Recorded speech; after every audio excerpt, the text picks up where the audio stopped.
cosas que para nosotros es un poco difícil de calcular cuando estamos recién empezando a aprender a dimensionar cisternas, tanques elevados, es el hecho de tener en cuenta que, por ejemplo, cómo saber cuál es la capacidad de mi volumen de cisterna que nosotros vamos a usar en un determinado proyecto en edificaciones.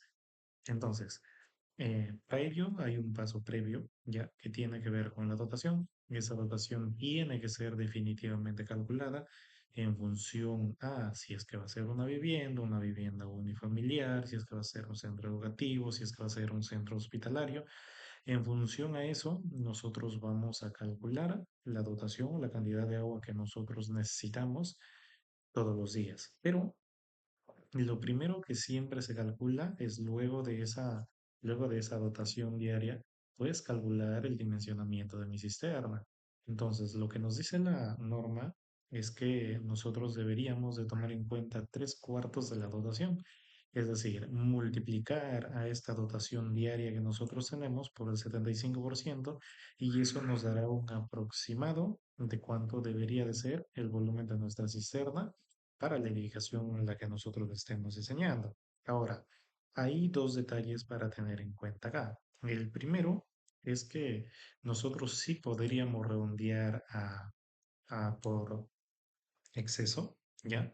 Es decir, por ejemplo, nosotros podríamos decir 6 metros cúbicos, ¿ya? Pero nunca deberíamos hacerlo al revés, por ejemplo, colocar 5 metros cúbicos. ¿Por qué?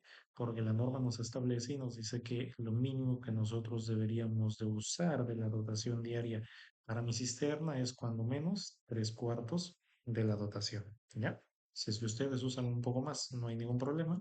El detalle es cuando ustedes usan menos. Entonces, en función a eso, en función a este volumen de cisterna, nosotros podríamos encontrar ahí algunos detalles. El primero tiene que ver con la altura útil, ¿ya? La altura útil es la altura hasta la cual el agua nosotros vamos a llenar en nuestra cisterna.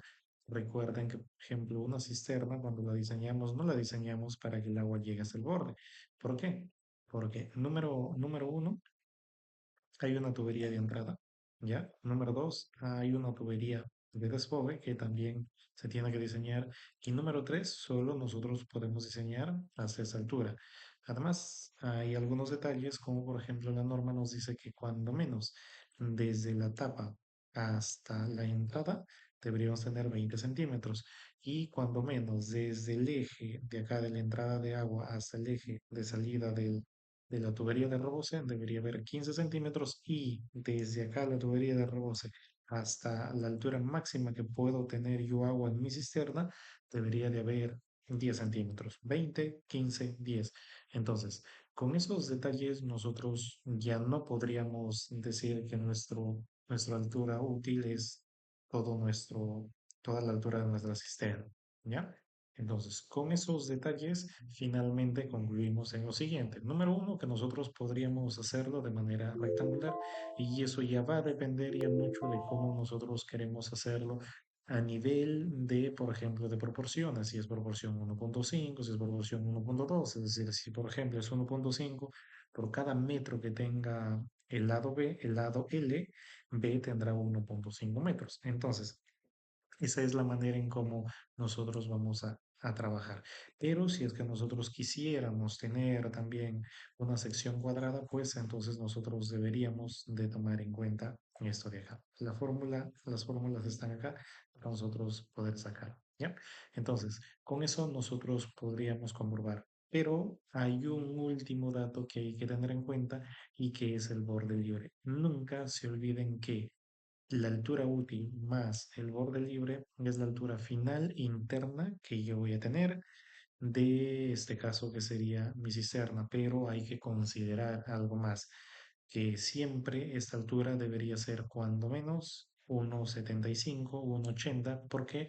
Porque recuerden que esta cisterna lo van a tener que entrar a reparar, hacer limpieza, entonces todos esos detalles hay que tenerlo en cuenta. Finalmente, al rebose, a la tubería de rebose, la norma también es muy